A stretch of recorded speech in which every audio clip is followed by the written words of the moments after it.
Hello developers, আশা করি সকলে ভালো আছো। তো টাইপস্ক্রিপ্ট মিশনের আজকের প্রথম ক্লাসে আমরা টাইপস্ক্রিপ্টটাকে আমরা গ্লোবালি আমাদের মেশিনে ইনস্টল করব এবং আমরা একটা প্রজেক্ট সেট আপ করবো যেখানে আমরা আমাদের টাইপস্ক্রিপ্ট কোডকে আমরা রান করতে পারবো। তো চলো শুরু করা যাক। প্রথমে আমি আমার টার্মিনালটা ওপেন করে নিচ্ছি, সিএমডি এন্টার, এবং তোমাকে মেক শিওর করতে হবে তোমার মেশিনে নোড ইনস্টল আছে। তো আমি আমার নোডের ভার্সনটা চেক করে নিচ্ছি। So node -v enter. তো দেখতে পাচ্ছ আমার নোটটা অলরেডি ইনস্টল করা আছে। তো এখানে আমার ভার্সনটা হচ্ছে গিয়ে 20.16.0 ভার্সন। এখন আমরা একটু নোট ভার্সন ম্যানেজ নিয়ে আমরা একটু কথা বলি। তো এখন তুমি চিন্তা করো যে তোমার কোনো এক বন্ধুর একটা প্রজেক্টে তুমি এখন কাজ করতে চাচ্ছ। এখন তোমার সেই বন্ধুর প্রজেক্টটা অনেক আগে স্টার্ট করেছিল, কিন্তু এখনো শেষ করতে পারেনি। তো এখন তোমার মেশিনে ইনস্টল আছে হচ্ছে গিয়া নোডের ভার্সন 20.16.0 ভার্সন। এখন তোমার ওই বন্ধুর প্রজেক্টের ভার্সন হচ্ছে গিয়া ধরো পুরাতন কোনো একটা ভার্সন 15.17.0 ভার্সন, রাইট? সো এখন তুমি যদি তোমার বর্তমান ভার্সন দিয়ে তোমার বন্ধুর প্রজেক্টটাকে তুমি রান করাতে চাও, তাহলে হয়তোবা প্যাকেজের কনফ্লিক্ট ঘটতে পারে, তার মানে প্রজেক্টটা রান নাও করতে পারে ঠিকঠাকভাবে, রাইট? সো এই সমস্যাগুলো সমাধানের জন্য ডকার খুব সুন্দরভাবে আমাদের সমস্যাগুলোকে সমাধান করে দেয়। তো আমরা তো এখন ডকার শিখতেছি না, তো আমাদের নেক্সটে হয়তোবা আমাদের ডকারের মিশনও স্টার্ট হবে। এখন আমরা এই ভার্সনটাকে আমরা আর কোনোভাবে ম্যানেজ করতে পারি কিনা সেটা দেখব। সো এনভিএম নামে একটা প্যাকেজ আছে, সো যেটার মাধ্যমে আমরা আমাদের নোডের ভার্সনগুলোকে আমরা কন্ট্রোল করতে পারি। আমরা যদি এনভিএমটাকে আমরা যদি আমাদের মেশিনে ইনস্টল করি, তাহলে আমাদের যে কোনো ভার্সনে যখন তখন আমরা সুইচ করে আমরা আমাদের ইচ্ছামতো কাজ করতে পারবো। তো আমি আমার ব্রাউজারে চলে যাচ্ছি এবং আমি যদি এখানে লিখে সার্চ দিই যে এনভিএম উইন্ডোজ এবং এন্টার মারি, তো প্রথমে একটা রিপোজিটরি আসবে গিটহাবের। তো এখানে যদি আমি ক্লিক করি, তো এর ভিতর যাওয়ার পর তো তুমি যদি একটু নিচের দিকে আসো, তো তুমি এখানে দেখতে পাবে যে ডাউনলোড নাও। তো তুমি যদি এখানে ক্লিক করে দাও, তাহলে ডাউনলোডের অপশন চলে আসবে। সো এখানে যদি আমরা যাই একটু নিচের দিকে, তো এখানে দেখতে পাবে যে এনভিএম সেটআপ ইএক্সজি। তো তুমি যদি এখানে ক্লিক করে দাও, তাহলে তোমার এটা ডাউনলোড হওয়া শুরু হয়ে যাবে। তো তুমি এভাবে ডাউনলোড করে নিও, আমার অলরেডি ডাউনলোড করা আছে। তো তুমি এভাবে ডাউনলোড করার পর তোমার ডাউনলোড ফোল্ডারে যখন চলে যাবে, তখন তুমি নেক্সট করে তুমি ডাউনলোড করে নেবে। তো তোমাকে মেক শিওর করতে হবে যে এনভিএম সেটআপ ইএক্সজি এই ফাইলটাকে তুমি ডাউনলোড করেছো, রাইট? সো এটা করে তুমি ইনস্টল করার পর তুমি কি করবে, তোমার টার্মিনালে চলে যাবে। আমি আর ডাউনলোড করতেছি না, আমার অলরেডি করা আছে, আমি করে নিয়েছি। তো তোমার টার্মিনালে গিয়ে তুমি এখন চেক করবে, তোমার ইনস্টল শেষ হওয়ার পর তুমি কি করবে, nvm-v লিখে যখন তুমি এন্টার মারবে, তখন তোমার এরকম একটা ভার্সন দেখাবে। তো আমার যেহেতু ইনস্টল আছে, আমার এখানে ভার্সনটা অলরেডি দেখাচ্ছে, রাইট? সো এখন আমি যদি সুইচ করতে চাই অন্য ভার্সনে, তো আমার কোন কোন ভার্সনগুলো আমি ইনস্টল করতে চাচ্ছি, আমি যদি একটু ব্রাউজারে চলে যাই, গিয়ে এখানে শুধু লিখে সার্চ দিই যে nvm, এটা লিখে সার্চ দিলে এখানে আরেকটা গিটহাব রিপো আসবে এবং এখানে ফ্রি কোড ক্যাম্পের বিভিন্ন ব্লগ রয়েছে, এগুলো তোমরা চাইলে পড়তে পারো। তো আমি যদি এটাতে চলে যাই, প্রথম গিটহাব রিপোতে যদি চলে যাই, তো আমরা এখানে দেখতে পারবো যে নোড ভার্সন ম্যানেজার, মানে নোডের ভার্সনকে ম্যানেজ করার জন্য এই প্যাকেজটা কাজ করে। সো আমরা যদি এখানে একটু নিচের দিকে আসি, যে এখানে ইন্ট্রোডাকশন দেওয়া আছে যে আমরা যদি এই এনভিএম ইউজ 16 পয়েন্ট এই কমান্ডটা যদি আমাদের টার্মিনালে দেই, ও কি করবে 16 পয়েন্টে সুইচ করে ফেলবে, রাইট? সো সেগুলো করার জন্য এখানে আমাদের দেখা যাচ্ছে যে nvm ইনস্টল, প্রথমে আমাদের কি করতে হবে, যে ভার্সনে আমরা সুইচ করতে যাচ্ছি সেটাকে আমাদের ইনস্টল করতে হবে। সো nvm ইনস্টল 12 এটা যদি আমরা দেই, ধরো আমি এটাকে কপি করে নিচ্ছি এখান থেকে। সো তোমাকে কি করতে হবে, তোমাকে সুইচ করার আগে সেই ভার্সনটা, পুরানো ভার্সনটা তোমাকে ডাউনলোড করে নিতে হবে। তো তুমি এখানে পেস্ট করে তুমি যদি এন্টার মারো, তাহলে দেখবে যে এটা ডাউনলোড স্টার্ট হয়ে গেছে, যে ডাউনলোডিং নোড ভার্সন 20.12 ভার্সনটা ডাউনলোড হচ্ছে। তো এটা ডাউনলোড হলে ফেরত আসছি। ওকে, সো আমার ডাউনলোড হয়ে গেছে, কমপ্লিট হয়ে গেছে। তো তোমরাও এভাবে ডাউনলোড করে নিও। এখন আমি যদি আমার এটাকে কপি করলাম, আমার এই ভার্সনটাকে আমি কপি করে নিয়ে এখন আমি আমার নোডের ভার্সনটা একটু চেক করে নিচ্ছি, আমি এটাকে ক্লিয়ার করে নিচ্ছি। সো নোড -v লিখে আমি এন্টার মারলে আমার দেখতে পাচ্ছ যে 20.16.0 ভার্সন। এখন আমি আমার nvm এর মাধ্যমে আমি বলে দিব যে আমার কোন ভার্সনটা সে ইউজ করবে। তো প্রথমে আমার কোন কোন ভার্সন আমার মেশিনে ইনস্টল করা আছে সেগুলো আমি nvm এর মাধ্যমে একটু চেক করে নিচ্ছি। তো সেটা চেক করার জন্য nvm হাইফেন হাইফেন না, এখানে nvm লিস্ট কমান্ডটা যদি দিয়ে এন্টার মারি, তাহলে দেখতে পাবে যে আমার কোন কোন ভার্সন ইনস্টল করা আছে। তো তোমরা দেখতে পাচ্ছ এখানে 12.20.12 যে ভার্সনটা আমরা এইমাত্র ইনস্টল করেছি সেটা এখানে দেখতে পাচ্ছ। আর পূর্বে এগুলো আমার ইনস্টল করা ছিল। তো এখন আমরা যদি চাই যে আমাদের 20.16.0 ভার্সন থেকে আমরা 12.20.12 ভার্সনে আমরা যেতে চাই, তো আমরা জাস্ট কি করব, আমরা ওকে বলে দিব যে nvm ইউজ, তুমি ইউজ করো 12.20.12 ভার্সন। সো আমি এটা দিয়ে যখন এন্টার মারবো তো দেখবে ও আমার কাছে কিন্তু একটা পারমিশনস আছে। তো আমি যদি ইয়েস করে দেই তাহলে ও কিন্তু আমার 12 পয়েন্টে পুরাতন ভার্সনে সুইচ হয়ে গেছে। তো আমি যদি এখন নোড -v লিখে যদি এন্টার মারি তো তোমরা দেখবে যে 12.20.12 ভার্সনটা আমার পুরাতন ভার্সনটা এখন সুইচ হয়ে গেছে, রাইট? তো এখন তুমি চাইলে তোমার বন্ধু যে ভার্সনটা ইউজ করে প্রজেক্টে স্টার্ট করেছিল সেই ভার্সনে সুইচ করে তুমি তোমার সেই প্রজেক্টে কাজ করতে পারবে, রাইট? সো এখন আমি চাচ্ছি যে আমার বর্তমান যে লেটেস্ট ভার্সনটা আছে সেটা আমি ইউজ করতে। সো আমি আবার একটু ক্লিয়ার করে নিচ্ছি এবং nvm লিস্ট কমান্ডটা দিয়ে এন্টার মারবো। তো আমার বর্তমান এই ভার্সনটা ছিল, তো আমি এটাতে সুইচ করতে চাচ্ছি। তো তার জন্য আমি লিখতেছি যে nvm ইউজ, তুমি ইউজ করো আমার 20.16.0 ভার্সন। আমি যদি এন্টার মারি তো এখন দেখবে যে আমার কাছে পারমিশন চাচ্ছে। তো আমি ওকে পারমিশন দিয়ে দিচ্ছি, আবার দিয়ে দিলাম। তো দেখবে এখন যদি আমি চেক করি node-v লিখে দেখো আমার ভার্সনটা কিন্তু সুইচ হয়ে গেছে, রাইট? সো এখন এভাবে তোমরা nvm প্যাকেজের মাধ্যমে তোমাদের নোডের ভার্সনগুলো কন্ট্রোল করতে পারো। তোমাকে কি করতে হবে না, এখন তোমাকে ডকার ব্যবহার করতে হচ্ছে না। তো এখন আমরা আমাদের টাইপস্ক্রিপ্টের প্রজেক্টটা আমরা সেট আপ করবো। সো আমরা এখন আমাদের মেশিনে টাইপস্ক্রিপ্টটাকে ইনস্টল করব। সো টাইপস্ক্রিপ্টটাকে ইনস্টল করার জন্য আমি আমার টার্মিনালটাকে আমি ক্লিয়ার করে নিচ্ছি, cls। এখন আমি npm i for install TypeScript. তো আমি তো চাচ্ছি যে আমার টাইপস্ক্রিপ্টটাকে গ্লোবালি ইনস্টল করতে, রাইট? সো আমি এখানে কি করব, -g ফ্ল্যাগটা দিয়ে দেবো। সো এটা দেওয়ার কারণে আমার গ্লোবালি আমার মেশিনে ইনস্টল হয়ে যাবে। -g টাইপ স্ক্রিপ্ট এটা দিয়ে যদি আমি এন্টার মারি তাহলে আমার গ্লোবালি আমার মেশিনে টাইপস্ক্রিপ্ট ইনস্টল হয়ে যাবে। সো দেখতে পাচ্ছ আমার তো অলরেডি ইনস্টল আছে। তো হয়তোবা আমার যেহেতু ইনস্টল আছে আর ইনস্টল হবে না, আর যদি কিছু প্যাকেজ চেঞ্জ হয়ে থাকে সেগুলো হয়তো আপডেট হয়ে যাবে। তো দেখো এখানে চেঞ্জ হয়েছে একটা প্যাকেজ 12 সেকেন্ডে। তো এখন তোমরা এভাবে তোমাদের মেশিনে টাইপস্ক্রিপ্টটা ইনস্টল করে নেবে যে npm i for install -g globally TypeScript, right? So এটা করার পর এখন তোমরা যদি টাইপস্ক্রিপ্টের ভার্সনটাকে চেক করে দেখতে চাও তাহলে তোমরা লিখতে পারো tsc টাইপস্ক্রিপ্ট -v লিখে যদি তোমরা এন্টার মারো তোমরা দেখবে যে টাইপস্ক্রিপ্ট ভার্সনটা তোমাকে দেখাই দিবে। সো 5.6.2 ভার্সনটা আমার বর্তমান গ্লোবালি ইনস্টল আছে, রাইট? সো গ্লোবালি ইনস্টল হওয়ার পর তোমরা কি করবে, তোমাদের যে কোনো ড্রাইভে গিয়ে যে কোনো একটা ফোল্ডার ক্রিয়েট করে নেবে। তো আমি আমার ডেস্কটপে একটা ফোল্ডার ক্রিয়েট করে নিচ্ছি। তো আমি কি করছি, আমাদের -day1 লিখে আমি এন্টার মারছি। তো আমি একটা ফোল্ডার ক্রিয়েট করে নিলাম। এখন এর ভিতরে গিয়ে আমি আমার টার্মিনালটাকে ওপেন করে নিব। সো আমি এখানে যদি ক্লিক করি এবং cmd লিখে এন্টার মারি আমার এই ফোল্ডারের ভিতরে এই পাথে আমার টার্মিনালটা ওপেন হয়ে যাবে, রাইট? সো এখন আমি কি করতে চাচ্ছি যে আমার এইখান থেকে আমার ভিএস কোডটাকে আমি ওপেন করে নিচ্ছি। তো code কোড স্পেস ডট লিখে আমি এন্টার মারলে আমার ভিএস কোডটা ওপেন হয়ে যাবে, রাইট? সো এখন আমরা আমাদের টাইপস্ক্রিপ্টের কোড লেখার জন্য একটা ফাইল ক্রিয়েট করে নিচ্ছি। সো এখানে দিয়ে দিচ্ছি যে index.ts।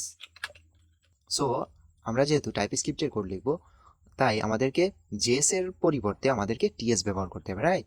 যার কারণে আমি index.ts নামে একটা ফাইল ক্রিয়েট করে নিলাম। সো প্রথমে আমি কি করব, আমি একটা ফাংশন ক্রিয়েট করে নিচ্ছি, কনস্ট্যান্ট একটা নাম দিয়ে দিচ্ছি মাই ফাংশন ইকুয়াল টু, এখানে একটা প্যারামিটার নিব আমরা এজ, এবং এটার ক্লোন দিয়ে এটা টাইপ আমরা ডিফাইন করব। সেটা হচ্ছে গিয়ে ধরো যে এটা এজটা হবে আমাদের নাম্বার ফরম্যাট, ওকে, নাম্বার টাইপ হবে। এখন এটা যদি আর ফাংশন আমি এটার ভিতর নিয়ে আমি জাস্ট এখানে কি করব, clg করে নিচ্ছি এজটাকে, ওকে। এখন আমরা যদি এটাকে কল করি, মাই ফাংশনটাকে কল করলাম, এখন আমাদের এখানে কি বলতেছে যে আমাদেরকে, সো দেখো এখন মাই ফাংশন কি বলতেছে যে ওকে একটা আর্গুমেন্ট হিসেবে কি করতে হবে, আমাদেরকে একটা নাম্বার এজ প্রোভাইড করতে হবে, রাইট? সো আমি এখানে ধরো যে 20 প্রোভাইড করে দিলাম। এখন দেখো ও এররটা চলে গেছে। তো এখন আমরা চাচ্ছি যে এই প্রজেক্টটাকে আমরা রান করব। সো আমাদের প্রজেক্টটাকে রান করাতে আমরা তো নোডের মাধ্যমে রান করাতে পারবো না। তো আমরা যদি একটু ট্রাই করে দেখি যে আমরা কিন্তু এই ফোল্ডারের ডিরেক্টরিতেই আসি, রাইট? সো আমরা যদি এখন ট্রাই করি যে নোড index.ts লিখে যদি এন্টার মারি, দেখো ও কিন্তু একটা এরর দিয়ে দিছে যে এজ, এইখানে এটাকে ইন্ডিকেট করে যে আনএক্সপেক্টেড টোকেন। সো আমাদেরকে কিন্তু অলরেডি এরর দিয়ে দিয়েছে, তার মানে নোড কিন্তু সরাসরি টাইপস্ক্রিপ্টের কোড রান করতে পারে না। সো আমাদের এই কোডগুলোকে রান করার জন্য আমাদের টাইপস্ক্রিপ্টের মাধ্যমে রান করাতে হবে। সো আমরা যদি এখন এটার পরিবর্তে যদি আমরা টাইপস্ক্রিপ্টটা যেহেতু আমাদের মেশিনে গ্লোবালি ইনস্টল আছে, রাইট? সো আমরা যদি এখন টিএসসি লিখে যদি টিএসসি লিখে index.ts লিখে যদি এন্টার মারি, তাহলে তোমরা এখানে একটা পরিবর্তন দেখতে পাবে। কি? এখানে দেখবে যে একটা নতুন একটা ফাইল ক্রিয়েট হয়েছে যেটা জেএস নামে, রাইট? সো আমি যদি এখন এটাকে যদি ওপেন করি, তো দেখবে যে এখানে আমাদের যে index.ts এর ভিতরে যে আমরা একটা ফাংশন দিয়েছিলাম, যে এখানে এরর দিচ্ছে, কারণ হচ্ছে গিয়া এটা আমি একটু পরে বলছি। তো আমরা এখানে কনস্ট্যান্ট দিয়ে আমাদের অ্যারো ফাংশন ডিক্লেয়ার করছিলাম, কিন্তু এখানে আমরা টাইপগুলো বলে দিয়েছিলাম, রাইট? সো এখন আমরা যদি ওর আউটপুট দেওয়া যে index.js ফাইল রয়েছে ওখানে যদি যাই, তো তোমরা এখানে দেখতে পাচ্ছ যে var দিয়ে মাই ফাংশন ইকুয়াল টু কি করছে, একটা নর্মাল ফাংশন দিয়ে দিছে এবং ওটার কোনো টাইপ এখানে কিন্তু দেওয়া নাই, রাইট? সো আমাদের টাইপস্ক্রিপ্ট কোডকে দিন শেষে কি করতেছে, জাভাস্ক্রিপ্টে আউটপুট দিচ্ছে, রাইট? সো এটাই হচ্ছে গিয়া টাইপস্ক্রিপ্টের মজা। তাহলে আমরা বুঝতে পারলাম আমরা টাইপস্ক্রিপ্টে কোড লিখবো, আমরা আউটপুটটা দিন শেষে পাবো জাভাস্ক্রিপ্টে, রাইট? সো এখন যদি আমরা তো আর এভাবে কোড লিখবো না, এখন আমরা চাচ্ছি যে অর্গানাইজ ওয়েতে কোড লেখার জন্য, রাইট? সো এখন আমরা জাস্ট এখানে কি করতে চাচ্ছি, সিএলএস দিয়ে আমি ক্লিয়ার করে নিচ্ছি। আমি এনপিএমটাকে ইনিশিয়ালাইজ করতে চাচ্ছি, npm init -y এটা দিলে আমার ইনিশিয়ালাইজ হয়ে যাবে। দেখো এখন এখানে প্যাকেজ.json নামে একটা ফাইল ক্রিয়েট হয়ে গেছে, রাইট? সো এখন আমরা কি করব, যে আমরা টাইপস্ক্রিপ্ট কোড লিখবো অর্গানাইজ ওয়েতে, ঠিক আছে? আমরা একটা প্রজেক্ট করব যেহেতু। সো আমরা সেটা করার জন্য আমরা এখানে ফাইল এবং ফোল্ডার স্ট্রাকচারগুলো আমরা এখন দেখে নিব। তো এগুলোকে আমি ক্যান্সেল করে দিচ্ছি, এবং এখানে যে এররটা দিচ্ছে এটা দেওয়ার কারণ হচ্ছে গিয়া আমাদের যে এই যে সো সো এই এরর দেওয়ার কারণ হচ্ছে আমরা যে এখানে ওর যে আউটপুটটা আমাদেরকে দিছে, রাইট? সো ও কি করতেছে, এই মাই ফাংশন নামেও এখানে আউটপুটটা পাচ্ছি, এবং আমাদের এখানেও কিন্তু ফাংশনের সেম নাম, যার কারণে আমাদের দুইটা ফাইল একই মানে দুইটা ট্যাব এক জায়গায় ওপেন হওয়া, তার মানে আমাদের এই দুইটা ফাইল একই জায়গাতে দুইটা ট্যাবে ওপেন হয়ে আছে, যার কারণে ও কি করতেছে, ও এই দুইটাকে একই একটা কনটেক্সটের আওতায় ধরে নিচ্ছে। যে তুমি এটা এখানে কি বলতেছে, আমি যদি হোভার করি, can not redeclare block scope variable, মানে হচ্ছে গিয়া তোমরা এখানে অলরেডি এটা ডিক্লেয়ার করা আছে, হ্যাঁ? তো আমরা যদি এটাকে জাস্ট এখান থেকে ক্লোজ করে দিই, তো দেখবে যে এররটা চলে গেছে। তার মানে বোঝা গেল যে এই ফাইলটা আমাদের দুইটা একই ফাইল যদি আমাদের একই সেম ট্যাবে পাশাপাশি দুইটা ট্যাবে ওপেন থাকে, তাহলে ও এই দুইটাকে সেম একটা কনটেক্সটের ভিতর ধরবে, যার ফলে ও কি করবে, এই এররগুলোকে দিবে।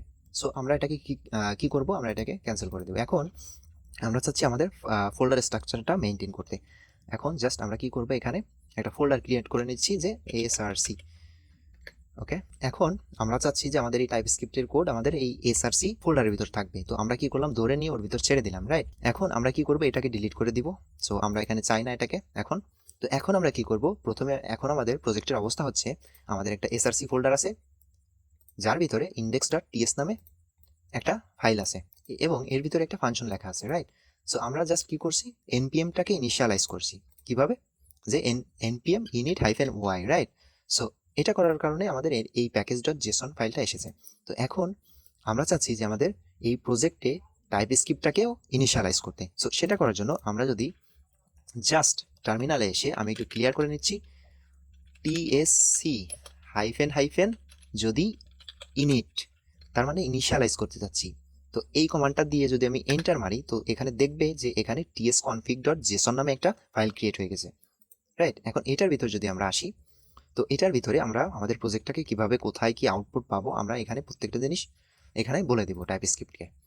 তো এখানে যদি দেখি যে এখানে প্রত্যেকটা জিনিস কমেন্ট করা আছে, এখন আমাদেরকে এখান থেকে আমরা যে সুযোগ সুবিধাগুলো আমরা পেতে চাচ্ছি সেগুলোকে আমরা এখান থেকে এনাবল করে দেবো আনকমেন্ট করে, রাইট? সো আমাদের যে টার্গেটেড প্রজেক্ট, আমরা কোন ভার্সনে আমরা জাভাস্ক্রিপ্টের যে দিন শেষে যে জাভাস্ক্রিপ্টে কনভার্ট হবে, আমরা কোন ভার্সনে আমরা চাচ্ছি। তো তুমি যদি এখানে ES 15 লিখে দাও 2015, তাহলে কি হবে, ও কি করবে, তোমাকে ES5 এ কোডটা দিয়ে দিবে, আউটপুট দিবে জাভাস্ক্রিপ্টের। সো আমরা একটু পরেই এটাকে টেস্ট করে দেখব। আমাদের বিভিন্ন ভার্সনে আমরা ES5 এ ES3 তে আমরা আউটপুটগুলোকে আমরা নিয়ে দেখব। সো এখন আমাদের প্রজেক্টটা আমাদের সেট আপ করতে হবে। সেটা হচ্ছে গিয়ে আমাদের দেখো এখানে এসআরসির ভিতরে আমাদের মেইন ফোল্ডারটা আছে index.ts ফাইল। এখন আমাদের যে দিন শেষে যে জাভাস্ক্রিপ্টে কনভার্ট হবে সেই ফোল্ডারটা আমাদেরকে কোথায় দিবে? তো আমরা যদি এখানে জাস্ট এসে কন্ট্রোল F প্রেস করলে আমাদের এই যে ফাইন্ড অপশনটা আসবে। তো আমরা এখানে ফাইন্ড করব যে OUT out DIR out out directory. Okay, so এই যে দেখো এখানে কিন্তু চলে আসছে। তো আমি এটাকে আনকমেন্ট করে দিচ্ছি, এখানে কমেন্ট করে যে আমি এখানের আউটপুটটা কোথায় চাচ্ছি, যে আমার যে এখানে কোড লিখবো যে দিন শেষে জাভাস্ক্রিপ্টের আউটপুটটা আমি কোথায় পেতে চাচ্ছি। তো সব থেকে তো আমরা যেটা প্রফেশনালি যেটা করে থাকি সেটা হচ্ছে গিয়ে এর ভিতরে আমরা কি করি যে এই সেম লেভেলে আমরা এখানে একটা ডিস নামে একটা ফোল্ডার থাকে যার ভিতরে আমাদের জাভাস্ক্রিপ্টের সকল কোড এর ভিতরে কনভার্ট হয়ে এখানে আউটপুট পাই। ঠিক আছে, তো এটা হচ্ছে কি আমাদের প্রফেশনাল ওয়েতে আমরা এভাবে সাধারণত ডিস্ট ফোল্ডার নাম দিয়ে থাকি যার ভিতরে আমাদের জাভাস্ক্রিপ্ট কোডগুলো এখানে আউটপুট দেয়। মানে আমাদের টাইপস্ক্রিপ্ট দিন শেষে জাভাস্ক্রিপ্টে রূপান্তর হয়ে আমাদের ডিস্টের ভিতর আমাদের সমস্ত ফাইলগুলো পেয়ে যায়। তো আমরা সেই আউটপুট ডিরেক্টরিটা এখানে বলে দেবো। তো সেটাকে আমি যদি বলে দিই যে ./dist ডিস্ট, মানে এই ডিস্ট নামক ফোল্ডারের ভিতর তুমি আউটপুটগুলো দিবা, রাইট। এখন এইটাকে আমরা উঠাই দিয়ে আমরা রুট ডিরেক্টরি আমরা ফাইন্ড আউট করব। ROOT রুট DIR ডার। সো তোমরা যদি রুট ডার লিখে সার্চ করো তাহলে এখানে তোমরা এটা পেয়ে যাবে। দেখো এখানে মার্ক করে দিছে। তো আমি এটাকে কি করব, কমেন্ট আউট করব। তার মানে এখন আমাদেরকে বলে দিতে হবে যে আমাদের রুট ডিরেক্টরি কোনটা, মানে আমাদের index.ts ফাইল কোথায় অবস্থান করতেছে, কাকে আমি রান করব, মানে কোথা থেকে আমাদের রুটটা শুরু হবে। তো আমাদের কি আমাদের ফোল্ডার স্ট্রাকচারটা হচ্ছে এসআরসির ভিতর আমাদের index.ts। তো আমরা ওকে বলে দিব যে আমাদের এসআরসি ডিরেক্টরির ভিতর যেটা আছে ওইটাকে তুমি রুট হিসেবে ধরবা। তাহলে আমরা এখানে কি করলাম, আমরা এখানে জাস্ট দুইটা কাজ করছি। একটা হচ্ছে গিয়ে আমাদের রুট ডিরেক্টরিটা বলে দিছি, এই যে রুট ডিরেক্টরি আমাদের কোথা থেকে নিবে, আমাদের রুট কোনটা হবে index.ts। এখানে বলে দিছি ./src, মানে হচ্ছে এসআরসির ভিতর যে রুটটা আছে index.ts তুমি সেটাকে রুট হিসেবে ধরবা। এরপরে আমাদের আছে হচ্ছে আউটডার, OUT আউটডার। এই যে দেখো এটাকে আমরা বলে দিচ্ছি আমাদের আউটপুট তুমি কোন ডিরেক্টরিতে দিবা, সেটা হচ্ছে ডিস নামের একটা ফোল্ডার থাকবে, তুমি এই ফোল্ডারে আমাদের আউটপুটগুলো দিবা, রাইট। সো এখন যদি আমরা কি করি, তো তোমরা এখানে দেখতে পাচ্ছ যে আমাদের ডিস নামে একটা ফোল্ডার রয়েছে। তো আমি এখন কি করতে চাচ্ছি, এটাকে ডিলিট করে দিব। সো আমি এটাকে ডিলিট করে দিলাম। তো এখন তোমরা এটার মজা দেখবে যে আমি যখন এই ফাইলটাকে রান করব ও অটোমেটিকলি কি করবে, এই ডিস নামে একটা ফোল্ডার ক্রিয়েট করবে এবং ও আমাকে সেই ডিস্টের ভিতর এই index.ts এর যে আউটপুটটা হবে জাভাস্ক্রিপ্টের সেটাকেও আমাকে দিয়ে দেবে। তো এখন আমি যদি রান করি তাহলে এটা একটু বড় হয়ে গেল, আমি একটু ছোট করে নিচ্ছি। তো ওকে, আমি এখন ক্লিয়ার করে দিচ্ছি CLS। এখন যদি আমরা জাস্ট TSC লিখে যদি এন্টার মারি তাহলে দেখো এখানে ডিস নামে একটা ফোল্ডার ক্রিয়েট হয়ে গেছে যার ভেতরে index.jsটা চলে আসছে। দেখো এখানে ও ইউজ স্ট্রিক্ট মোডে ও আমাদের জাভাস্ক্রিপ্টটা আমাদেরকে দিয়ে দিছে। তো এখন তোমরা এখানে একটা পরিবর্তন দেখতে পাচ্ছ যে এখানে ও কি করছে, আমরা এখানে অ্যারো ফাংশন লিখছি কনস্ট্যান্ট দিয়ে, ও কি করছে জাস্ট টাইপগুলো উঠাই দিয়েছে, ও আমাদের আউটপুটটাও দিয়েছে কি একটা অ্যারো ফাংশন, রাইট। সো এখন জাস্ট কি হয়েছে, এখানে আমাদের টাইপগুলো আর দেওয়া নেই, মানে জাভাস্ক্রিপ্টে কনভার্ট হয়ে আমাদেরকে আউটপুট দিছে। কিন্তু তোমাদেরকে বলেছিলাম যে আমরা চাইলে আমরা যে কোনো ভার্সনে আউটপুটটা নিতে পারি। তো আমরা যদি আমাদের tsconfig.json ফাইলে চলে যাই, যে আমাদের যে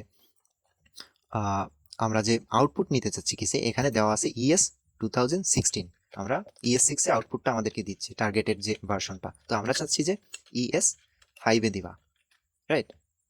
সো এখন যদি আমি এটাকে সেভ করে আমি যদি তোমাদেরকে আরেকবার দেখাই যে এখন আমাদের দেখো আউটপুটটা কি ছিল, ES6 এ ছিল, তার মানে ও আমাকে অ্যারো ফাংশন দিচ্ছে, রাইট। এখন যদি আমাদের আবার TS কমান্ডটা রান করি, যে TSC লিখে যদি আমি এন্টার মারি, দেখবা তোমরা পরিবর্তন, দেখো এখানে কিন্তু ভারে কনভার্ট হয়ে গেছে।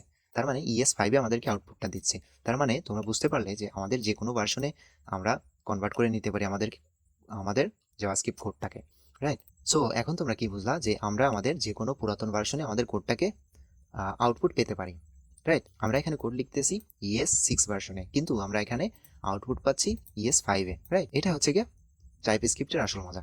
আমরা যদি এখন একটু tsconfig.json এ চলে যাই, দেখো এখানে আরও অনেক সেটিং আছে যা তোমরা আস্তে ধীরে দেখবে। সো এখানে দেওয়া আছে যে আমরা যদি একটু নিচের দিকে চলে আসি, নো আনইউজড প্যারামিটার্স, সেটা হচ্ছে কি আমরা এটাকে আনকমেন্ট করে দেবো, মানে যে আমাদের ফাংশনের যে প্যারামিটারগুলো থাকবে সেগুলো যদি ইউজ না করা হয় তাহলে আমাদেরকে এরর দিবে। এরপরে হচ্ছে গিয়ে নো ইমপ্লিসিটি রিটার্নস, এটাকে আমরা অন করে দিব। তো তোমরা এখানে পড়ে পড়ে দেখতে পারো কোনগুলো তোমার প্রয়োজন। আরেকটু যদি যাই, অলওয়েজ স্ট্রিক্ট মোড, এটা ট্রু করে দিলাম। তারপরে হচ্ছে আমরা যেটা করতে পারি, সো আমি কি করলাম, এখানে এই কয়টাকে অন করে দিলাম, আনকমেন্ট করে দিলাম, এই কয়টা সেটিং অন করলাম। তুমি চাইলে এগুলো পড়ে পড়ে দেখে দেখে এখান থেকে তোমার যেগুলো ভালো লাগে সেগুলো তুমি ইউজ করতে পারো। তো এখন যদি আমরা আমাদের কোডে চলে যাই, তো এখন দেখতে পাচ্ছ যে এখানে আমাদের কোডগুলো রয়েছে। এখন যদি আমরা এটাকে সেভ করি এবং আমরা যদি একটু পরিবর্তন আনি, ধরো যে এখানে আরেকটা আমি প্যারামিটার নিচ্ছি যে এজ এবং হচ্ছে গিয়ে নেম। ওকে, নেমের টাইপটা হবে হচ্ছে গিয়ে স্ট্রিং। ওকে, এখন দেখো আমাদেরকে একটা ওয়ার্নিং দিচ্ছে যে কি বলতেছে যে name is declared but it's value is never read, মানে এটার ভ্যালুটা কিন্তু পড়া হয় না, মানে এটাকে ব্যবহার করা হয় না, রাইট? সো এখন যদি আমরা এখানে কি করি, এখানে পাশাপাশি যদি নেমটাকেও যদি আমরা এখানে কনসোল করে দিই, দেখবা যে এররটা চলে গেছে, রাইট? এবং আমাদের এই ফাংশনকে কি বলতেছে, এখানে একটা এরর দিছে যে ভাই এখানে এক্সপেক্টেড 2 আর্গুমেন্টস বাট গট 1, মানে আমরা 2টা আর্গুমেন্ট আমাদেরকে প্রোভাইড করতেই হবে, না হলে ও কি করবে, আমাদেরকে এরর দিবে। এখন এখানে কমা দিয়ে যদি আমরা নেমটা প্রোভাইড করে দেই যে ROWSSN, রোশন শেখ। ওকে, তাহলে এখন আমাদের কিন্তু এররটা চলে গেছে, রাইট? এখন আমরা যদি কি করি, আমরা এজের পরিবর্তে নেমটাকে যদি প্রথমে দেই কি হবে, একটু চেক করে দেখি। দেখো ও কিন্তু এরর দিয়ে দিছে, যে কি বলতেছে যে ভাই argument of type string is not assignable to parameter of type number, মানে নাম্বারের ভিতর তুমি স্ট্রিংটাকে অ্যাসাইন করতে পারবে না। এটা হচ্ছে কি টাইপ স্ক্রিপ্টের মজা, যে তুমি কোনো ভুলই করতে পারবে না, ও তোমাকে কম্পাইল টাইমে মানে কোড লেখার সময় তোমাকে ভুলগুলো ধরে দিবে। তো আমি যদি এখন এটাকে চেঞ্জ করে দেই এবং এখানে বসিয়ে দেই, দেখবা যে এররটা চলে গেছে, কমাটা উঠিয়ে দিতে হবে। সো এখন আমাদের কিন্তু এররটা চলে গেছে। এখন আমরা যেটা করব সেটা হচ্ছে গিয়ে আমাদের টাইপ স্ক্রিপ্ট কোডটাকে আমরা এখন রান করাবো। তো আমরা যদি রান করাই, আমাদের রান কমান্ডটা কি, যে টিএসসি দিয়ে আমরা কি করব, এন্টার মারব। ওকে, দেখবা এখন আমাদের index.js এর ভিতরে কি হয়ে গেছে, আমাদের প্রত্যেকটা জিনিস চলে আসছে। তো এখন তুমি দেখো আমরা চাচ্ছি যে এটাকে আমরা ডিলিট করে দিব। ওকে, ডিলিট করে দিলাম। এখন এখানে তুমি ধরো যে এই ভেরিয়েবলটা আমরা উঠাই দিলাম, দিয়ে আমরা কি করলাম, যে আবার টিএসসি কমান্ডটা দিয়ে এন্টার মারলাম, দেখবা এখানে একটা ফোল্ডার আবার ক্রিয়েট হবে, রাইট? ও কিন্তু অটোমেটিকলি আমাদেরকে আউটপুট দিচ্ছে। দেখো এখানে যে var ফাংশন মানে অ্যারো থেকে ES5 এ চলে গেছে, রাইট? তো এখন আমরা চাচ্ছি যে আমরা তো এভাবে ধরে ধরে আমরা প্রত্যেকবার কি করব না, আমরা এখানে রান করব না, রাইট?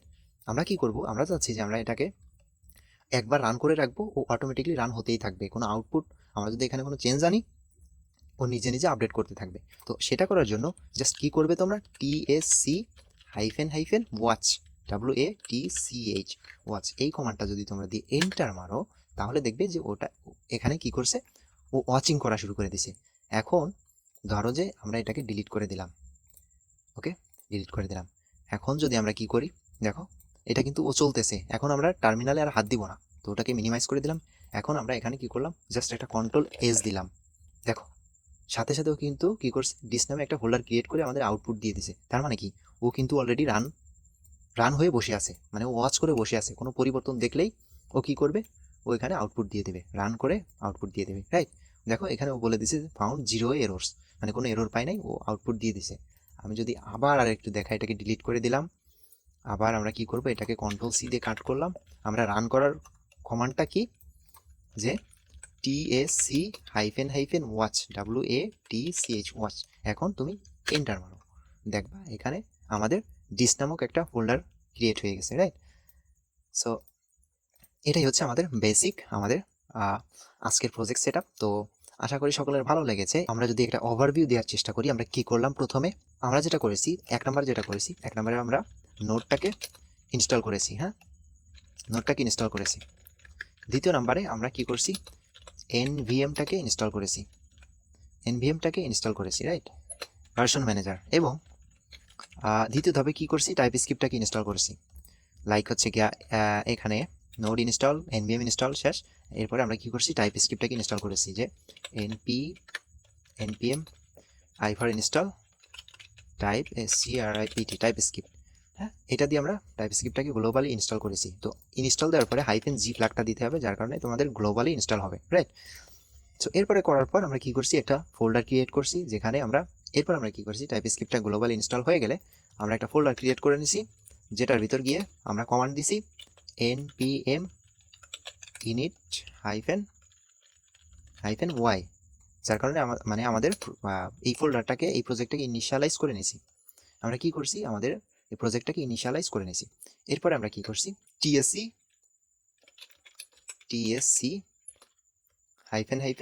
init কমান্ডটা দিয়েছি, রাইট? init কমান্ডটা দিয়েছি আমরা ts। সো এরপরে আমরা tsc init কমান্ডটা দিয়েছি -init, যার কারণে কি হয়েছে, আমাদের ts-config.json নামে একটা ফাইল ক্রিয়েট হয়েছে, রাইট?